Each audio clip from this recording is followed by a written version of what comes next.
30 taon na ang nakalipas mula nang itatag ang ating bahay-samahan na may layuning ipalaganap ang kaligtasan at itaguyod ang salita ng Diyos sa puso ng bawat isa. Tulad ng ibang mga sambahan, hindi naging madali ang pagsisimula nito. Maraming hamon at pagsubok ang hinarap. Ngunit ang pagnanais na ibahagi ang salita ng kaligtasan at mga pangako ng Diyos sa bayan ng Malvar ang nagpatibay dito. Taong 1995, itinatag ang Jesus is Lord and Savior. Nagsimula tayo sa isang maliit na espasyo sa tahanan ng Chatita. Sa kalooban ng Diyos, dahan-dahan itong lumago kasama ang pagdami ng mga miyembro.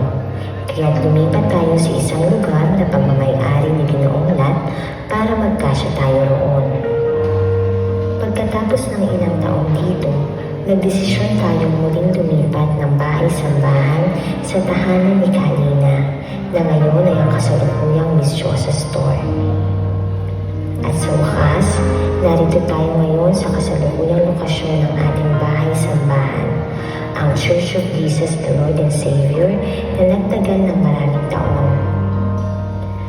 Bawat paglipat natin ng tahanan ng sambahan ay maituturing na isang hakbang ng pananampalataya. Hindi ito naging madali. Maraming mga aspeto ang kailangan isaalang-alang, kabilang ang kakulangan sa pinansyal na aspeto. Subalit, para sa gawain ng Panginoon, nagtiwala tayo sa bawat pagkakataon at plano ng Diyos. Sa kabila ng mga pagsubok na ito, hindi tayo nawalan ng pag-asa. Sa halip, lalo pa ito nagbigay lakas sa ating mga pastor at mga unang miyembro upang ipagpatuloy ang misyon na sinimulan ng Panginoon. Sa pagluguri ng CGLS ay mas lumawak din ang mga lugar at tao na nabahaginan ng mabuting balita ng Diyos, ang kaligtasan. Sa kabutihan ng Diyos, nagkaroon tayo ng mga gawain at pamamahagi ng kaligtasan sa iba't ibang lugar, malapit man ito o malayo. Nagkaroon din tayo ng mga outreach churches sa San Juan, Pilukaw at Inusluban na kung saan nakatagpo tayo ng mga bagong tao na umibig sa Diyos at tumanggap ng kaligtasan. Bawat taon ng pagkakatatag ng CGLS ay puno ng kagalakan sa puso ng bawat isa. Simula sa ating naging unang taon, pangalawa, pangatlo, at sa mga sumunod pang taon, ang mga okasyong ito ay tunay na simbolo ng katapatan, kabutihan, at katuparan ng mga pangako ng Diyos sa buhay ng kanyang mga anak. Sa mga pagsasama-sama, wala nang hanggan ang ligaya at saya. Para sa atin, ang bawat bagong taon at anibersaryo ng CGLS ay tanda ng mas marami pang taon ng ating paglalakbay kasama ka o aming Diyos. Maraming taon na ang lumipas, marami na rin ang nagbago. Nariyan na ang mga dalaga at binata noon ay siya ng katatayan at kananayan ngayon. Ang iba nga ay mga lolo at lola na rin. Ang mga dating maliliit na paslit ay siya ng mga dalaga at binata ngayon. At marami na din kasalukuyang bumubuo ng kanilang sariling pamilya. Ang ating mga pastor na noon ay mga bata pa, ngunit gwapo ng tunay, ay mas pinagwapo pa ng panahon ngayon. Maraming magagandang alaala at mga karanasang nagbigay kulay sa ating paglalakbay. Maraming mga tagumpay, ngunit hindi rin maikakaila ang mga unos at pagsubok.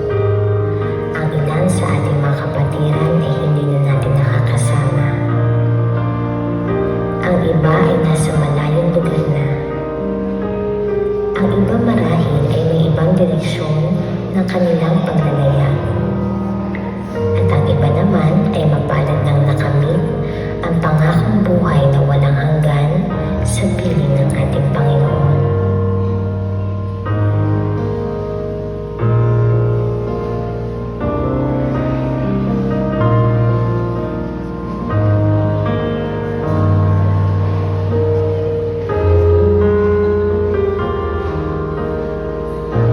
Subalit sa kabila ng lahat ng ito, nanatili sa ating buhay ang Diyos, ang Church of Jesus, the Lord and Savior, ang buhay na patotoo sa katapatan at kabutihan ng Diyos. Ang Diyos na nagtanim ng pag-asa, puno ng kabutihan at hindi nagbabago sa kanyang mga pangako. At ngayon, sa ating 30 taon, walang hanggang pasasalamat pa din ang sigaw ng aming mga puso para sa iyo, aming Diyos. Salamat, Panginoon, sa 30 taon ng iyong katapatan. Tunay na nag-iisa ka sa amin, aming Ama. Kami ay patuloy na maglalakbay patungo sa hinaharap. Ang ating misyon ay nananatiling maliwanag habang tayo nagbibigay ng liwanag at pag-asa sa iba. Ang lahat ng ito ay para sa iyong kapurihan, o aming Panginoon.